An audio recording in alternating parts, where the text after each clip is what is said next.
Let's go, baby. I'm very excited to smell this fragrance. This is a Xerjoff fragrance that has a lot of people's attentions and it's been around for a minute, but I haven't smelled it or really remember even sampling the shit. So let's roll my motherfucking music because this might be one of Xerjoff's greatest hits, allegedly. I'm kind of a big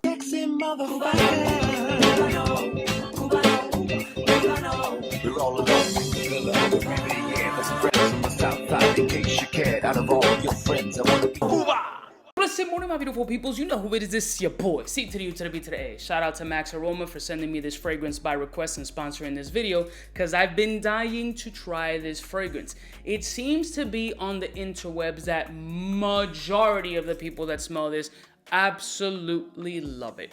But there's other people that feel it's kind of blah for the particular price point, because no Xerjoff fragrance is cheap. Let's keep it all the way 1,000. The fragrance that I'm talking about is by the Casa Moriarty line, and that is Lira.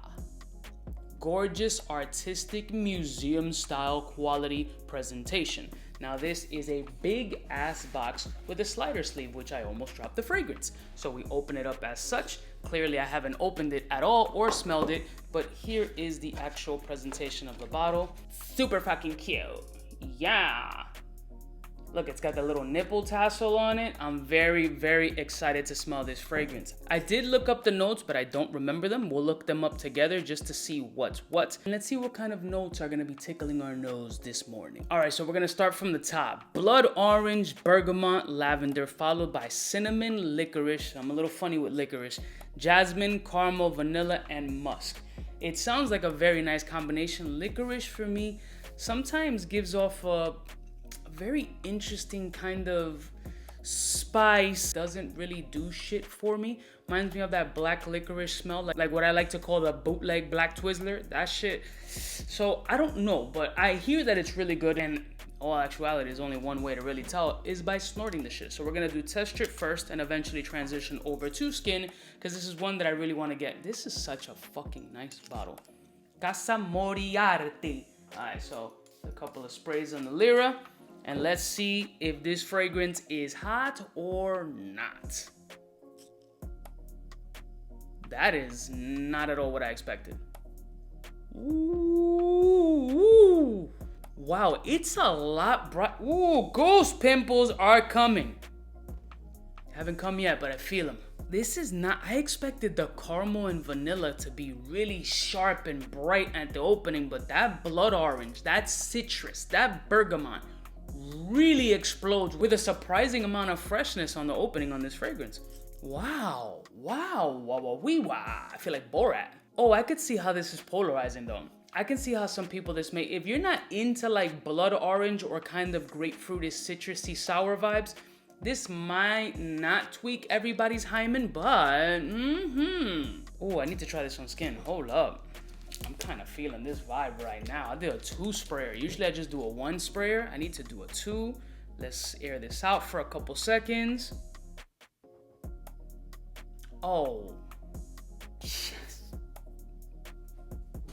Yes, queen.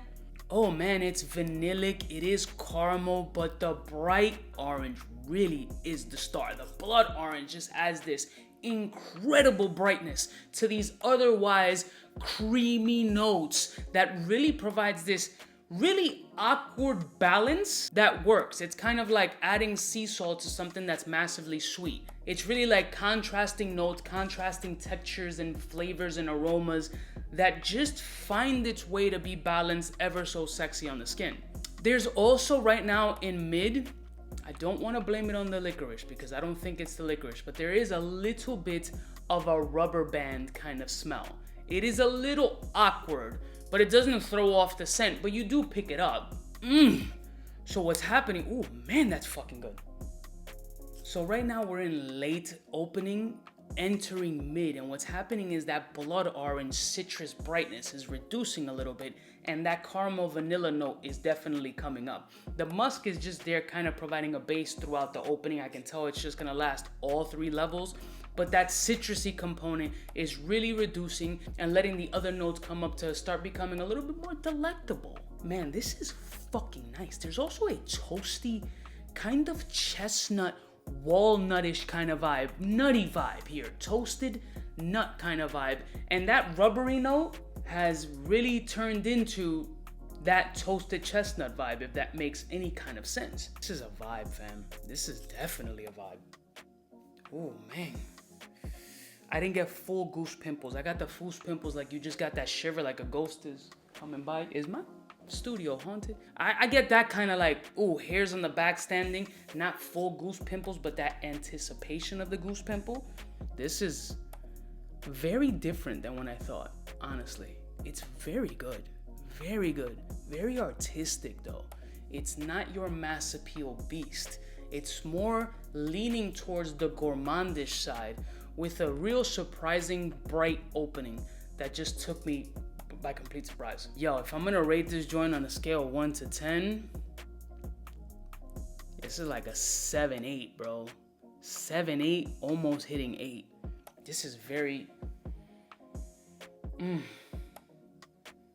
It kind of reminds me, I don't know why, a very, very, very tiny bit of the dusty ginger snap cookie that comes from Imaginary Author's Memoirs of a Trespasser. For some reason, it gives me a little bit of that.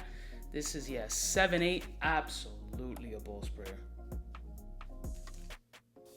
Oh, the fucking tassel is in the way. Let me unwrap the tassel. Let's take a little tassel wrapping off. Yo, this is a vibe, bro. Yeah, now I understand why the Nishi snobbies appreciate this fragrance. I'll put a link in the description. You can cop this joint at Max Aroma. Shout out to Max Aroma once again. This is...